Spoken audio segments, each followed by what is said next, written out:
Welcome to This Explainer. Today, we're diving into a gripping, real-life story of immense moral courage, systemic injustice, and a sudden, devastating tragedy that unfolded in 1965 Alabama. This is a story about the collision of deeply entrenched racial hostilities and a profound, selfless commitment to civil rights. We're going to unpack the events surrounding the death of a young seminary student whose final act saved a life and left an indelible mark on American history. Okay, let's dive into this. Section 1. The Hayneville Jail Release. Imagine it's August 20, 1965. A group of civil rights activists who've been locked up for days are suddenly and unexpectedly told they're free to go from the county jail in Haynesville, Alabama. But, this release didn't bring relief. Not at all. 16-year-old activist Ruby Sales remembered feeling absolutely terrified. She later said, "I feel very uncomfortable. Something is dreadfully wrong." And she was right to feel that way. The group was released on their own recognizance, which was highly unusual and deeply suspicious given the intense racial climate. There was no transportation waiting for them, the streets of the town were eerily deserted, and they were completely exposed to the blazing 90-degree summer heat.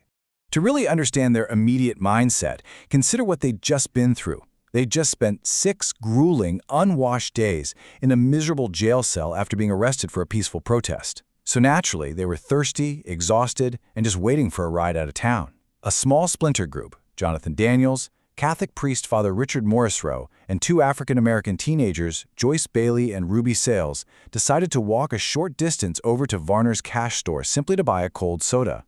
They were entirely unaware of the violence waiting for them just around the corner. Which brings us to Section 2, the making of a martyr.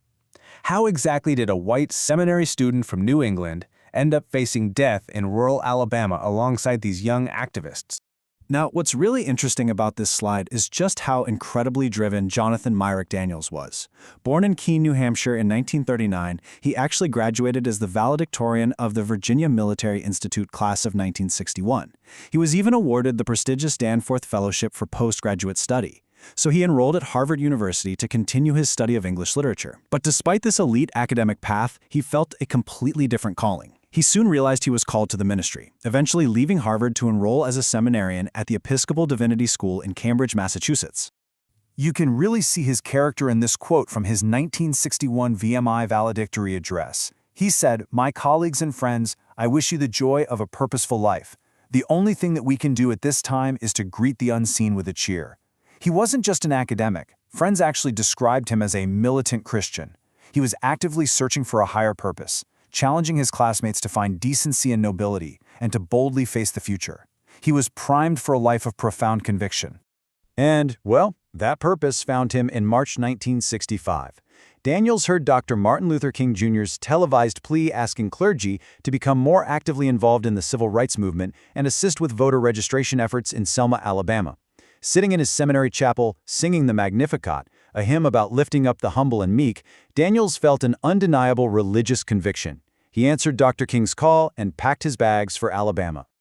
But traveling to the South meant stepping into serious peril. Section 3, Danger in Bloody Lowndes. He was entering one of the most fiercely segregated and dangerous regions in the entire country. The demographics here were absolutely staggering. Take a look. Lowndes County had a majority African-American population, yet there were exactly 0 registered black voters. 0.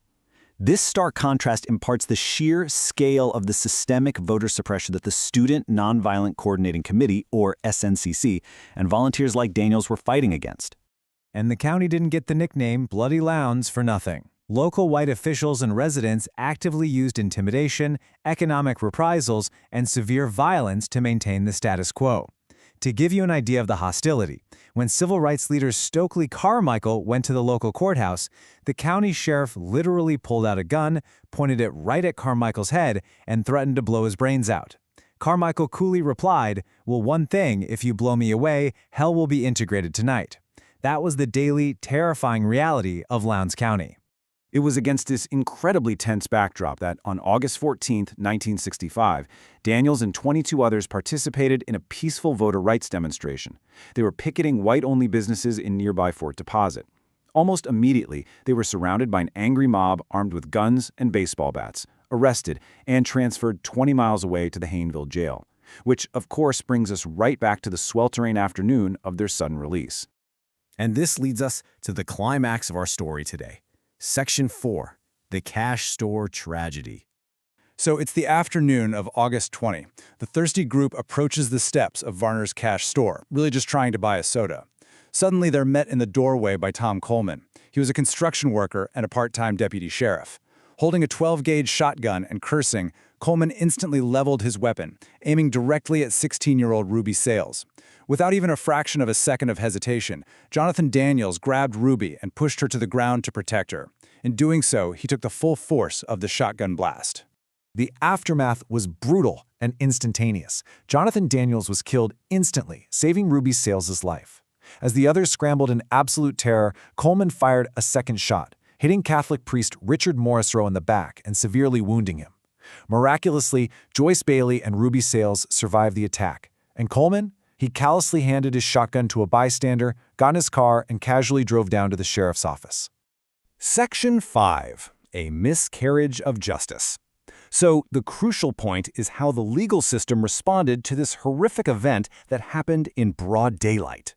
In the manslaughter trial that took place in September 1965, the state attorney general, Richmond Flowers, was so outraged that Coleman wasn't charged with murder that he actually tried to take over the prosecution, but the judge removed him from the case. The defense then falsely claimed that Daniels had pulled a knife and Morrisroe had a gun, even though absolutely no weapons were ever recovered from the victims. Furthermore, the testimonies of the black eyewitnesses who survived the attack, who confirmed it was completely unprovoked, were largely ignored and dismissed by the court.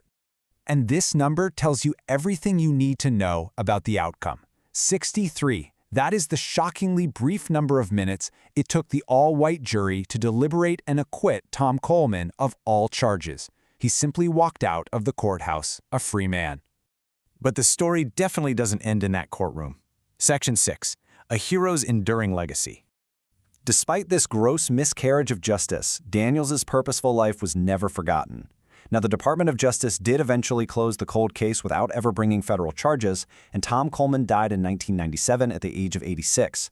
But the community and the church made sure Daniels' sacrifice mattered. In 1991, the Episcopal Church officially added Jonathan Daniels to its calendar of martyrs. And today, an annual pilgrimage is held in Haynesville, where people retrace his final steps to honor his life and the lives of 14 other civil rights martyrs in Alabama. So we really have to ask ourselves, how does one sudden, selfless act in a small Alabama town echo through the decades? Daniels was a brilliant student. He has his whole life ahead of him. But when confronted with ultimate danger, he didn't freeze. He lived his values in a fraction of a second, literally trading his life for a 16-year-old girl he barely knew. And that brilliantly illustrates the magnitude of what happened that day in bloody Lowndes. When Dr. Martin Luther King Jr. heard of the tragedy, he summarized it perfectly, saying, "One of the most heroic Christian deeds of which I have heard in my entire ministry was performed by Jonathan Daniels." It's a powerful statement, and it leaves us with a provocative thought to end on today. What is the true cost of equality, and what are we really willing to risk to protect one another? Thanks for watching this explainer. We'll see you next time.